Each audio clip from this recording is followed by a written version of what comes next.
Carol, thank you. Thank you for the work of the Des Moines Register, one of the great papers in America that keeps our democracy free and open. Appreciate the free press and the work that you do. It's good to have so many friends here today. What a great day. This is fabulous. Isn't this something? Boy, last time I was here about 4 years ago, oh, you couldn't quite hear? I'll speak louder, I guess. Does that work better? Yeah. Here's Brian Kennedy. How you doing, Brian?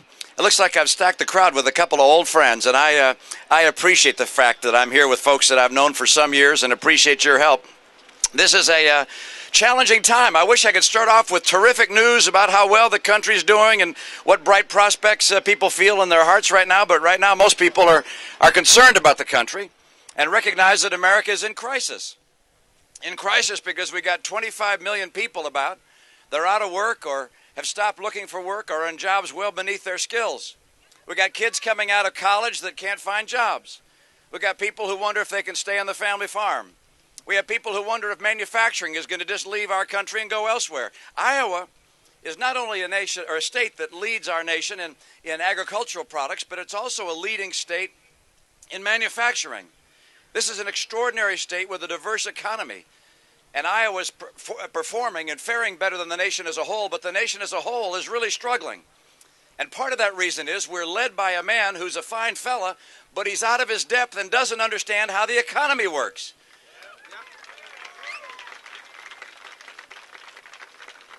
I happen to believe that if you want to create jobs, it helps to have had a job.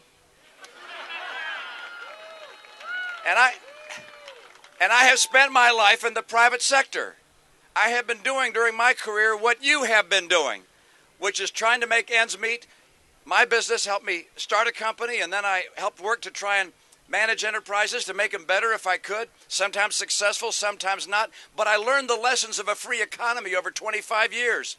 And I believe that it's essential in Washington, if we're going to turn around the economy, to have someone who knows how the economy works and who spent time in the real economy, and not someone whose sole professional experience is being a politician. Nothing wrong with being a politician, but let's send some citizens to Washington in addition to some politicians to Washington.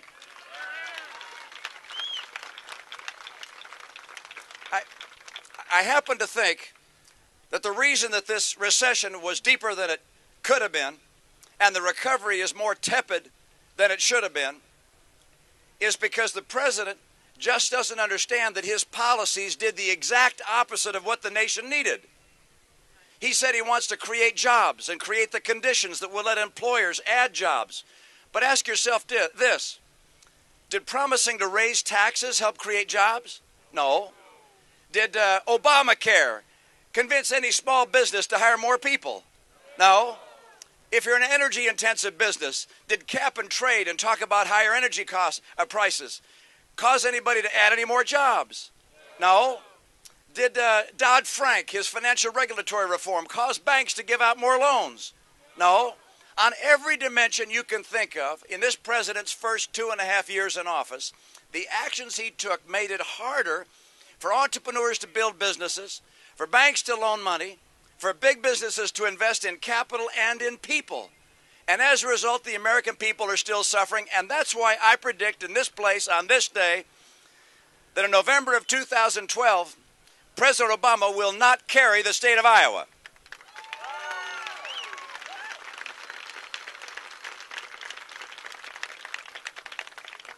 Now, I happen to believe, after a lifetime of work in the private sector and then some service in the governmental sector for only 4 years, I liked my experience as a governor. It was a terrific experience, but I didn't inhale politics. I'm still a business guy and a private citizen.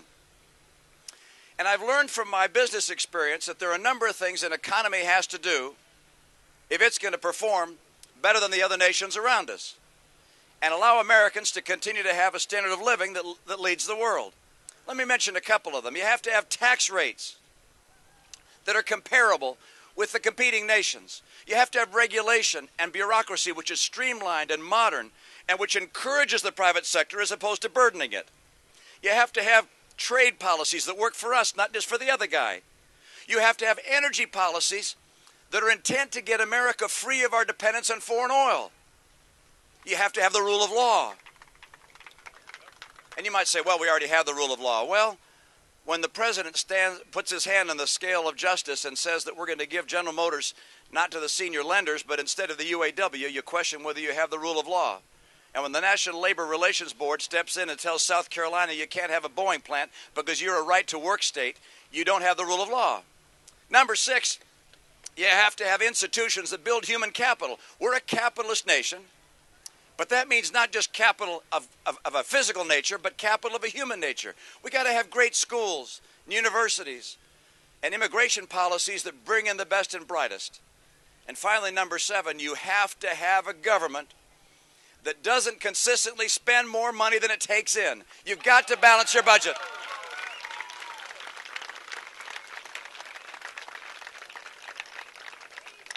Over these last several months, we've watched people in Washington debate about what we should do about the debt in this country. And there were a number of people on the other side of the aisle who consistently pleaded to raise taxes. And the people on our side of the aisle said, absolutely not. Let me tell you a number of the reasons. One is we don't want to take more people out of people's pockets, money out of people's pockets. I don't mean people in your pockets. I don't keep anybody. I don't keep anybody in my pocket. That's very, very small. Exactly right. We don't want to take more money out of people's pockets, number 1. Number 2, we know if government takes money out of people's pockets, that's not going to help the economy. And number 3, government is already too big. During the days of John F. Kennedy, government at all levels, the federal, state, and local level, comprised about 1/4 of our economy, 27%. Today, government at all levels comprises about 37% of the economy. We're inching closer and closer to a nation that no longer has free enterprise. And so we insisted that we cut federal spending, that we cap federal spending, and that we have a balanced budget amendment. And that is the right course for America if we're going to rein in the excessive growth of government.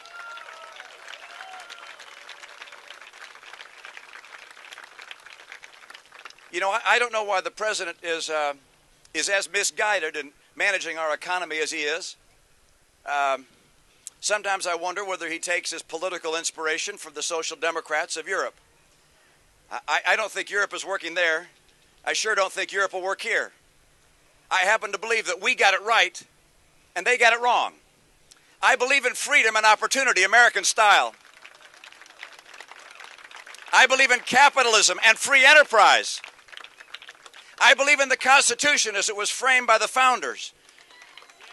By the way, I like all the amendments, not just a few of them. Those who've served in state government are particularly fond of the 10th Amendment. Those that don't know it, I'll give you the top line. The 10th Amendment says roughly this. It says that those powers not specifically granted to the federal government are to be reserved by the states and the people.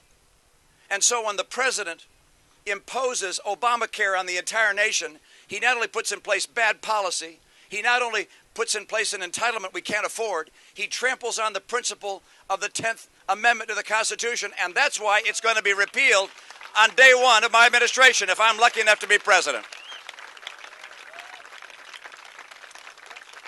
Let me tell you one more thing. I believe in the American people. I know a lot of people these days are cynical and skeptical.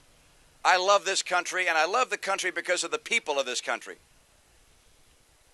I've had the chance to go across the country. I've met people across Iowa. Last time around, we visited a lot of counties here, made a lot of friends. This is a fundamentally patriotic nation. We love America, not just for our rocks and rills and templed hills. We love America because of the values that this nation has promoted around the world and preserved for ourselves, for our descendants, and for our friends around the world. We love America. We show that love day in and day out. And one way we show it is when the national anthem is being played, by placing our hand over our heart. That tradition began during the days of FDR. He asked us to put our hand over our heart in recognition of the blood that was shed by heroes proved in liberating strife, who more than self their country loved, and mercy more than life. We love this country, and because of that love of this country, I'm convinced that despite our challenges, and you know what they are, $14 trillion in debt, $62 trillion in unfunded promises by government, jihadists that want to kill us, Russia that's resurgent with its energy resources, China that's now an assertive grand power. We face real challenges in the world. But I'm convinced that the patriotism of the American people, if combined with leaders that will actually tell the truth and live with integrity and who know how to lead America back to greatness, that we will rise to the occasion, overcome those challenges, and remain as we have always been, the greatest nation on earth and the hope of the earth. Thank you so much. Thank you. Thank you. Thanks, you guys.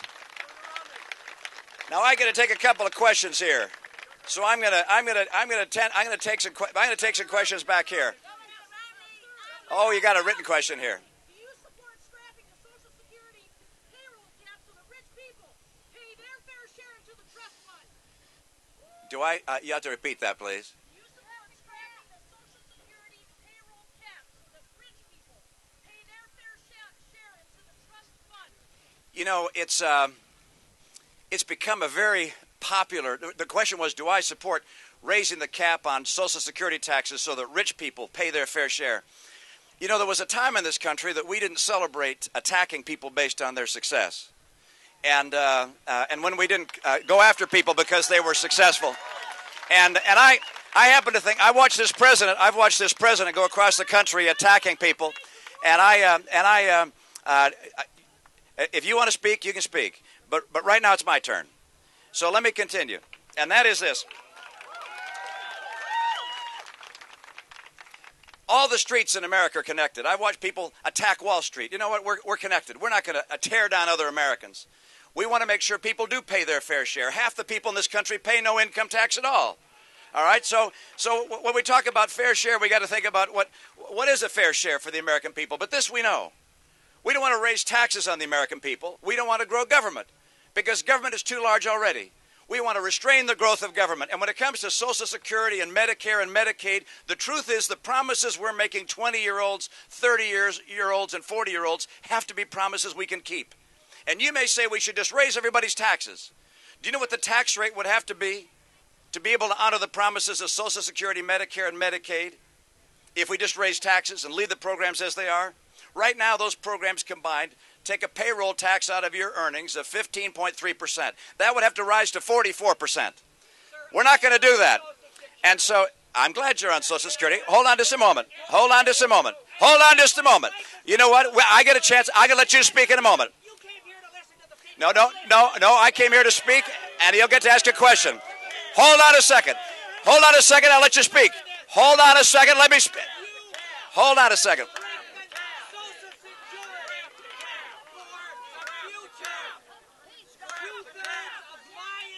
Just let him talk. Let him talk. Let him talk. Go ahead. Go ahead. We're also on Medicare. Good. It's a great program. We want to keep them. All right, let's let him finish. Let's let him finish. Let's let him finish. What are you going to do to strengthen Social Security, Medicare, and Medicaid without cutting benefits? All right, let's get his answer. Let's get his answer. Okay, all right, you've had your chance. Anything else you want to say? Well, I'll tell you, the way this is going to work is that you get to ask your question, I get to give my answer. If you don't like my answer, you can vote for someone else. But now it's my turn to give my answer.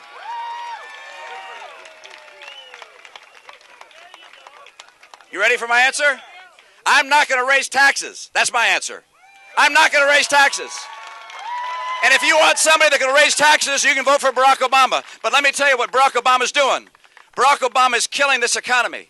Barack Obama is why 25 million people don't have jobs and can't find jobs. And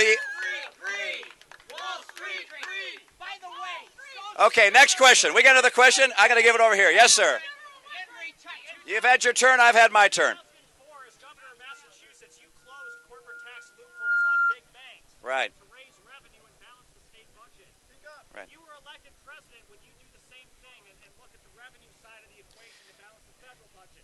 The question is, as governor of Massachusetts, I closed loopholes on big banks that were abusing our tax system. And would I do the same as president? Let me tell you, let's describe what is a loophole and what's raising taxes. In my opinion, a loophole is when someone takes advantage of a tax law in a way that wasn't intended by the legislation. And we had in my state, for instance, we had a special provision for real estate enterprises that owned a lot of real estate. and it provided lower tax rates in certain circumstances, and some banks had figured out but that by calling themselves real estate companies, they could get a special tax break. And we said no more of that. You're not going to game with the system. And so if there are taxpayers who find ways to distort the tax law and take advantage of what I'll call loopholes in a way that are not intended by Congress or intended by the people, absolutely I'd close those loopholes. But there are a lot of people who use the word loophole to say, let's just raise taxes on people. And that I will not do. I will not raise taxes. I've got a non-controversial question. And real peaceful. I'm a peacock farmer and a school teacher. Sorry about that. And I supplement my income as a peacock farmer. And since the last election, my peacock farm went away. I was thriving, was going to add more people, and did real good in the state of Iowa. Kept everything here.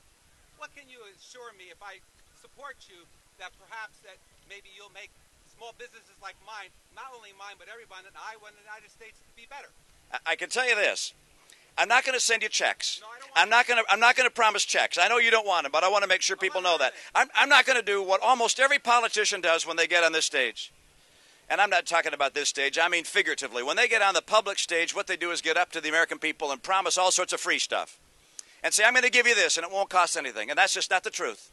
It's time in America to tell people the truth. We have to spend.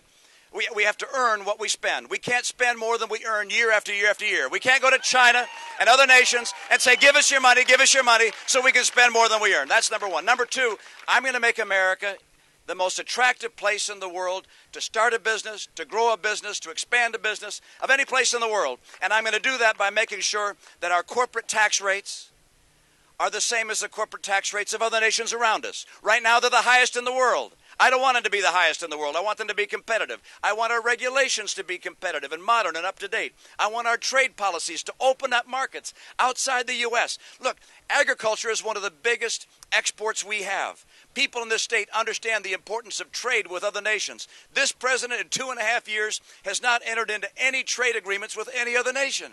That doesn't help us add jobs. Other nations in Europe and in Asia have put together some 40 different trade agreements to open up trade. We need to do the same thing. I'll make it easier for you to sell peacocks, to other nations. If people want to buy, what do they buy? They buy the feathers, or what do they buy? He's selling feathers to the UK. I'll help you get feathers to the UK. Thank you. From Iowa. I want to make this a place that's great for business, because business is good for people and for jobs. We want more good jobs and higher incomes, and I want to make this a better place for both. Thank you. Back there. Let's ask that guy. Yeah. You know, we've got a man back here who's asking a question. No? Please.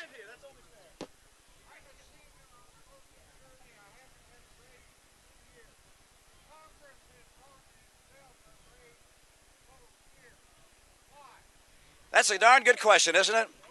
All right, the question was this. He said he's a senior citizen, but on Social Security in the last 2 years he hasn't seen a raise. Congress has voted itself a raise in each of the last 2 years. It sure would make an awful lot of sense, wouldn't it, for Congress to link their pay to what's happening to people on Social Security and retirement. Congress shouldn't get a better deal than the people on Social Security. By the way, all this discussion about entitlements and Social Security and Medicare, recognize I and the other people who are talking about this want to make sure we can keep those programs, and that we assure that the next generations know they will have those programs. And I will make sure. You want to raise taxes? You want to raise taxes? Great. That's your right. Vote for somebody who wants to raise taxes. That's just fine. That's the nation of a free society.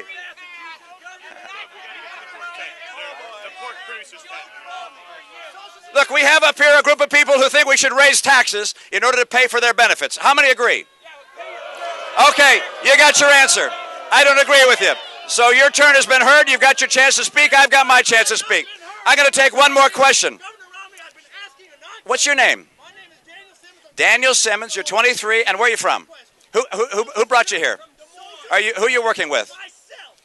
You've got a little video camera here. Okay, right. All right. Cannot add a single dime to the deficit. Do you agree? I'm also a teacher. Do you agree that Social Security should take no part in deficit reduction negotiations? That Social Security should take no part in deficit reduction negotiations. That's your question? That's my question. Okay, can I answer? Answer it. Do I believe that Social Security should take no part in deficit reduction negotiations? Is that the question? It cannot add to the deficit. And the answer is this. Social Security, Medicare, and Medicaid account for about half of federal spending. A lie. Not the deficit. Just hold on. Federal losing About, lie. about half of federal spending. And if we are ultimately, not just this year, but over the coming decades, going to be able to balance our budget and not spend more than we take in, we have to make sure that the promises we make in Social Security, Medicaid, and Medicare are promises we can keep. And there are various ways of doing that. One is we could raise taxes on people. That's not the way. Corporations are people, my friend. We can raise taxes on.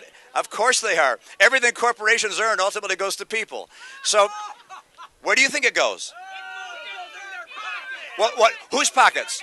Whose pockets? People's pockets. Okay, human beings, my friend. So number one, you can raise taxes. You can raise taxes. That's not the approach that I would take. Number two, you can make sure that the promises we make are promises that we can keep. And in my view, the areas that you have to consider are higher income people receiving less rapid growth in their benefits and their inflators. If you don't agree with that, you want to give wealthier people bigger portion, that's your right. I think we should have what's known as progressive indexing. I think we also should consider a higher retirement age. Those are things that should be considered as part. That's my view. You may disagree with it. That's my view. But my view is we do not make promises we can't keep. You guys, I want to say this. I appreciate the chance to be with you. We got a few folks up front who got here early to make sure that they could make their voice heard. My guess is they won't be voting for me. That's fine. We have a lot of people running for office. They won't be voting for any of the Republicans. They can vote for President Obama. But you guys are going to be voting for the next president of the United States, a person who believes in America, a person who will balance our budget, a person who will not raise taxes, and I am that person. Thanks, you guys. Great to be with you.